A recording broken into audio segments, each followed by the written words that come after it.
৭৩টা দলের সেই দলের কর্মসূচিতে মানুষকে মানুষের গোলামি থেকে, দাসত্ব থেকে মুক্ত করার জন্য যারা কাজ করছে তারা সফল। এক কথা বলছেন। আর আমি নিজে হিসাব করে দেখলাম, এই বাংলাদেশে এই কর্মসূচির প্রথমে পালন করে জামাত ইসলামী। এরা চায় মানুষকে মানুষের গোলামি থেকে, দাসত্ব থেকে মুক্ত করে আল্লাহর গোলাম বানাতে। কারণ আল্লাহুল খালকু ওয়াল আমরু, জমিন বানিয়েছে আল্লাহ, এখানে সিদ্ধান্ত চলবে কার? কিছুদিন আগে একটা কমিশন রিপোর্ট দিয়েছিল, আমি দেখলাম 13টা কোরআনের আয়াতের বিরুদ্ধে তারা অবস্থান নিয়েছে। তার ভেতরে 1 নম্বর এটা, ওরা বলছে দেহ আমার, সিদ্ধান্ত আমার। দেহ আপনারা কি করে? আপনার বাবা আর মা শুধু বিছানায় ছিল, এতটুকু শেষ।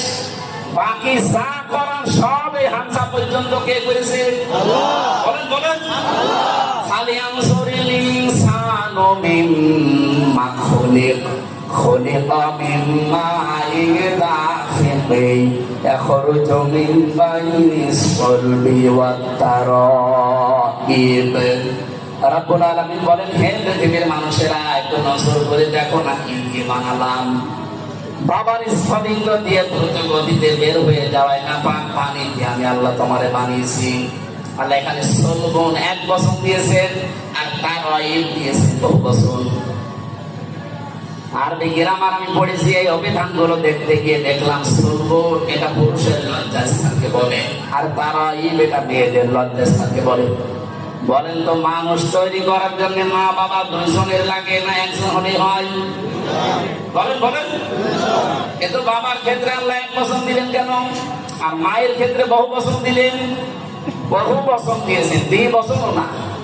বহু বছর হয় তখন যখন 2 এর অধিক হয়। আল্লাহ বাবার ক্ষেত্রে 1 বছর দেওয়ার কারণ, বাবা শুধু বিছানায় ছিল এই এতটুকুই। কিন্তু মায়ের যেটা পেটে যে বহন করে 10 মাস 10 দিন, আজ পর্যন্ত কোন বাবা এটা টের পায়নি। 2 নম্বরে ডেলিভারির যে কষ্টটা, বিজ্ঞান এখন কষ্ট পরিমাপ করতে পারে, যে কষ্ট কি করে আপনি পান।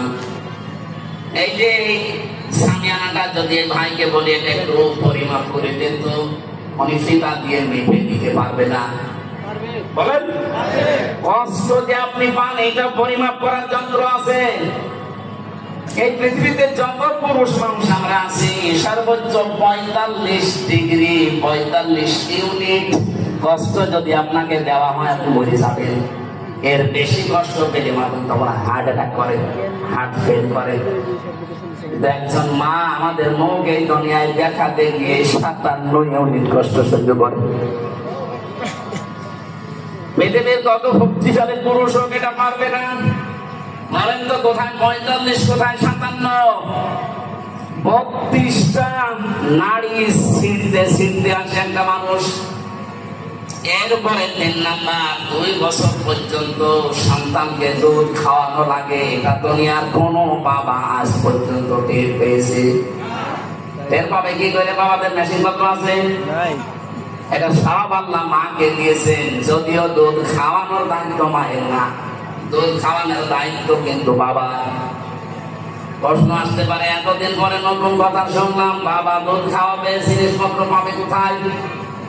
দায়িত্ব বাবার, মা পালন করে দিচ্ছে। আপনি কোরআনে দেখবেন সূরা বাকারা 2 নম্বর পারা 17 নম্বর পৃষ্ঠার 1 নম্বর লাইনে 233 নম্বর আয়াতে আছে, ওয়াল ওয়ালিদাতু ইরদি'না আওলাদাহুন্না হাওলাইনি কামিলাইনি লিমান আরাদা আইয়ুতিম আওলাদা। এটা মুযাক্কার শব্দ। এখানে যারা আরবি বলছে, মুযাক্কার মানে পুরুষ আর মুআন্নাস মানে মহিলা। আল্লাহ মেয়েদের নাম না দিয়ে লিমান আরাদা আইয়ুতিম্মা দিয়েছেন। যে দুধ খাওয়ানোর দায়িত্ব বাবা, পালন করে দেয় কে? মা যদি এই খাওয়ানো বাদ দেয়, মায়ের গুনাহ হবে না। এটা আমার মনে হয় মাইকে না বলাই ভালো ছিল।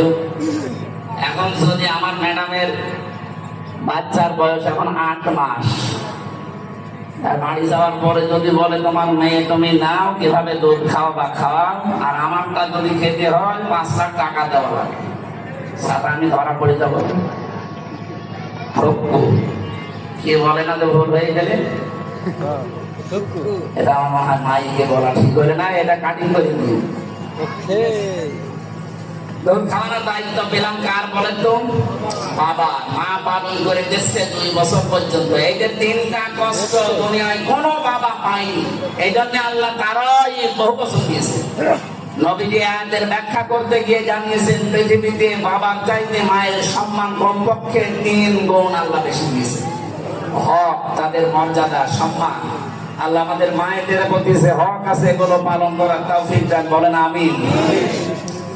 আমি যে কথা জানাচ্ছিলাম, পৃথিবী তৈরি করেছে আল্লাহ, এখানে বিধান দেওয়ার ক্ষমতা একমাত্র কার? সুতরাং আমরা যদি সফল হতে চাই তাহলে এই কাজ আমাদেরও হাতে নেওয়া লাগবে। আমরা চাই মানুষকে মানুষের গোলামি থেকে, মানুষের দাসত্ব থেকে মুক্ত করে আল্লাহ কাজ মানা। আর এই কর্মসূচি জামাত ইসলামী বাংলাদেশের হাতে আছে। তারা চায় জমিন আল্লাহর বিধান চলবে কার?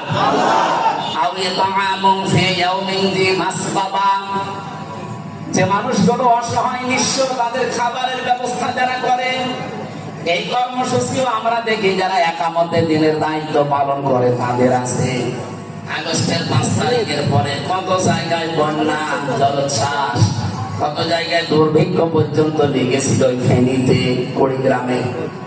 এই দেশে সবাই কম বেশি চেষ্টা চালিয়েছে, বাংলাদেশ জামাত ইসলামী সর্বোচ্চ এগিয়ে গেছে। কারণ তারা জানে সফল হতে হলে এই কর্মসূচি হাতে নেওয়া লাগবে। আমিরা জামাতের কর্মজীবন দেখেন না আপনারা? মুরব্বী মানুষ, 60, 62, 64 বছর বয়স, দাড়িগুলো পেকে, চুল পেকে সাদা হয়ে গেছে। এ পর্যন্ত পানির ভেতরে নেমে পড়ি গ্রামে ফেনীতে খাবার দিয়ে বেড়াচ্ছে। একটা করে এখানে 5টা কর্মসূচির কথা আছে। আমার যেহেতু আরেকটা কাজ আছে, এই জন্য আমরা খুব তাড়াতাড়ি করছি। কিয়ামত তারা বিশ্বাস করে না যারা এতিমের গলায় ধাক্কা দেয়, এতিমের খাবারের ব্যবস্থা করে না। এতিম, আনজা, মাকরাবা, নিকট আত্মীয়র ভেতরে যারা এতিম, অসহায়, এই মানুষগুলোর পেছনে পাশে দাঁড়ানোর কথা আল্লাহ জানিয়েছেন কোরআনে। এরপরে ফাযালিকাল্লাযী ইয়াদউল ইয়াতীম দেওয়ার পরে দিয়েছেন ওয়ালা ইয়াহুদ্দু আলা তুআমিল মিসকিন। হে নবী, যারা মিসকিনকে খাবার দেয় না, এখানে সাকান থেকে এসেছে শব্দটা। বসবাস করার জায়গা নেই যাদের, এই মানুষগুলোকে ঘর নেই, এদেরকে মিসকিন বলা হয়। যারা মানুষের মাথা গোঁজার ঠাঁই তৈরি করে দেয়, কিন্তু বাস্তবতা আমরা দেখি অনেকের ঘর আরো কেড়ে নেয়। তার মাথা গোঁজার ঠাঁই তৈরি করে দেওয়া, এতিম, অসহায় যারা মিসকিন, এই মানুষগুলোকে নিজে খাবার দেওয়া, খাবারের জন্য উৎসাহ তৈরি করা। এই কর্মসূচিগুলো আমরা দল মত নির্বিশেষে যেন হাতে নিতে পারি, তাহলে আপনি কিয়ামতে বিশ্বাসী। আর যদি এই কাজগুলো না করেন, আপনি যতই নামাজ পড়েন, রোজা রাখেন না, আপনি কিয়ামত বিশ্বাস করেন না। এরপরে যে কথাগুলো আছে, কঠিন কঠিন বিষয় দিয়েছে। ফাযালিকাল্লাযী ইয়াদউল ইয়াতীম ওয়া লা ইয়াহুদ্দু আলা তুআমিল মিসকিন ফাওয়াইলুল লিল মুসাল্লিন। একটা আয়াতের ভেতরে হাজার হাজার কথা আছে।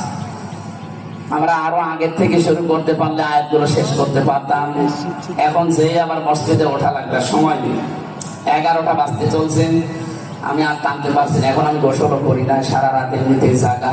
এখন যে গোসল করে মসজিদে কথা বলবো, এই ফাওয়াইলুল লিল মুসাল্লিন থেকে, এখান থেকে আরম্ভ করবো। যতদূর পারি আমি আর মসজিদে কথা বলবো। যদি সময় আছে আশপাশ থেকে যদি যেতে পারেন ওখানে যাবেন। আল্লাহুম্মা আমিন।